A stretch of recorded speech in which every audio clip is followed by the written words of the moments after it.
الآن مثل هؤلاء الذين يستغيثون بغير الله ويدعون غير الله، إذا أوردت عليهم مثل هذه النصوص نعم. ومثل هذه الشواهد، يعني البينات التي لا تحتاج إلى أيضا مناقشة، لماذا لا يقتنعون بمثل هذه الأمور؟ هل من جهلهم يجهلون مثل هذه الأشياء النصوص؟ تحب أذكر لك قصة في هذا الباب؟ تفضل يا شيخ. أذكر مرة كنت في المسجد أصلي بعد صلاة المغرب، وجالس أقرأ قرآن بعد الصلاة، وكان إلى جنبي رجل من إحدى الدول العربية، وكان مادا يديه يدعو، والرجل في دعائه كان خاشع وباكي، فحقيقة أنا شدني وأثر في خشوعه، يعني تسمع خشوع وبكى ويعني والحاح، لكن ما كنت أسمع له صوتا. ثم رفع صوته في الدعاء لما اشتدت مناجاته، فإذا به يقول مدد يا رسول الله، أغثني يا رسول الله، وينادي الرسول. الله المستعان. فالخشوع هذا والبكاء ليس استغاثة بالله، وليس دعاء لله، وليس التجاء إلى الله، وإنما هو التجاء للرسول عليه الصلاة والسلام، التجاء للذي قال إذا سألت فاسأل الله، وإذا استعنت فاستعن بالله، واعلم أن الأمة يعني هو يستغيث بمن وجهه إلى. فحقيقة أنا يعني كنت متأثر به، فتأثرت له وحزنت عليه على وضعه كيف فالتفت إليه وبدأت أخاطبه برفق. أولا سألته عن صحته وعن أولاده وعن سفره، لعلك يعني ما شق عليك السفر وما وجدت متاعب، وكيفك وكيف أخبارك حتى يتهيأ يعني الرجل الآن منهمك في الدعاء، وأنا ماسك كده وسلم عليه وحييه وكذا، فهو كان متردد بين أنه يجامل من يحييه وبين أن يستمر، لكني بتوفيق الله غلبته فارتاح واطمأن.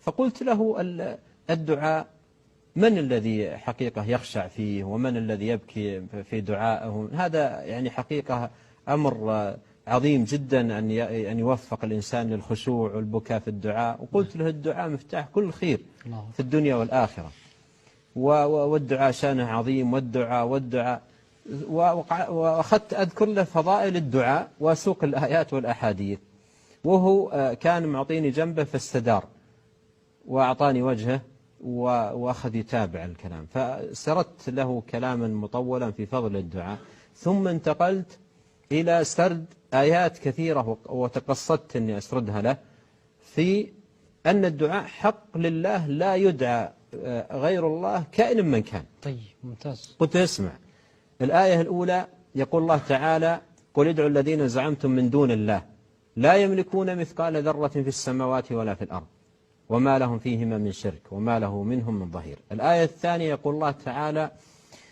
قل ادعوا الذين زعمتم من دونه فلا يملكون كشف الضر عنكم ولا تحويلا. الثالثة يقول الله تعالى ومن أضل ممن يدعو من دون الله من لا يستجيب له إلى يوم القيامة. الآية الرابعة فلا تدعو من دون الله ما لا ينفعك ولا تدعو من دون الله ما لا ينفعك ولا يضرك. الآية الخامسة يقول الله تعالى فلا تدعو مع الله إلها آخر فتكون من المعذبين. الآية السادسة يقول الله تعالى ولا تدعو مع الله إلها آخر لا إله إلا هو كل شيء هالك إلا وجهه.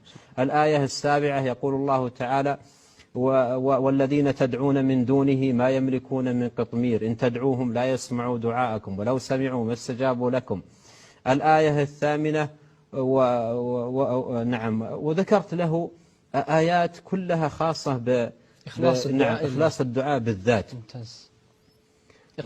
إخلاص الدعاء بالذات. ثم بدأت أسوق الأحاديث والرجل يستمع كلها آيات وأحاديث. لما انتهيت قلت له هذا الذي سمعته ليس لي فيه ولا كلمة، كلها آيات قرأتها عليك من الكتاب والسنة وأنت الآن سمعتها كلها. ممتاز. قلت له واضحة؟ قال نعم. قلت له واضحة الآيات؟ قال نعم. قلت حقيقة أنا كنت أريد أتأكد هل يعني الرجل فهم أو لا. قلت له إيش رأيك؟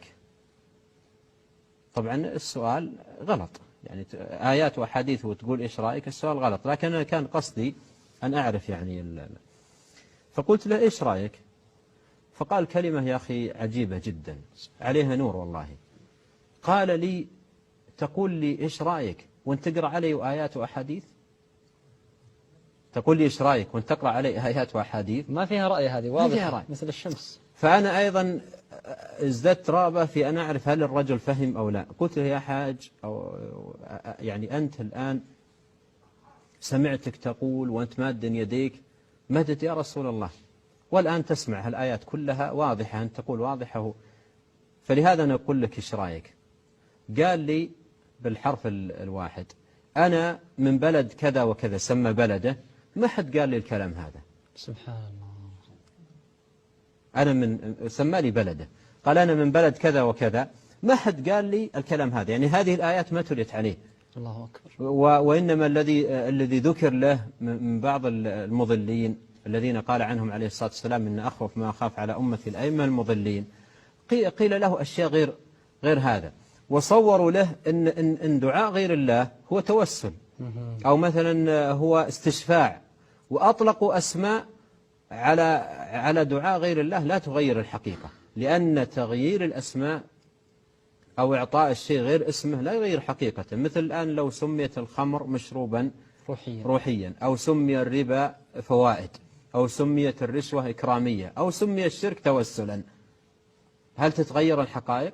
لا ما تتغير الحقائق. لكن مساكين العوام لبس عليهم بطريقة أو بأخرى وأوهموا أن هذا ليس شركا وإنما هذا استشفاع أو مثلا توسل أو أعطيت أسماء، وإلا الأمر واحد. يعني الله قال في القرآن ويعبدون من دون الله ما لا يضرهم ولا ينفعهم ويقولون هؤلاء شفعاؤنا عند الله. يعني شيخ بعد إيراد هذه الآيات اقتنع؟ لا يعني من فضل الله سبحانه وتعالى الرجل مثل ما فيعني الذي يريد الخير الحمد لله أمامه الآيات والأحاديث، الله أكبر، وأمامه كلام الله سبحانه وتعالى وكلام رسوله صلى الله عليه وسلم. اللهم صل وسلم. أحسن الله إليكم شيخنا. ذكرت آية مهمة كانت غابت عنه، ومن يدعو مع الله إلها آخر لا برهان له به فإنما حسابه عند رب إنه لا يفلح الكافرون.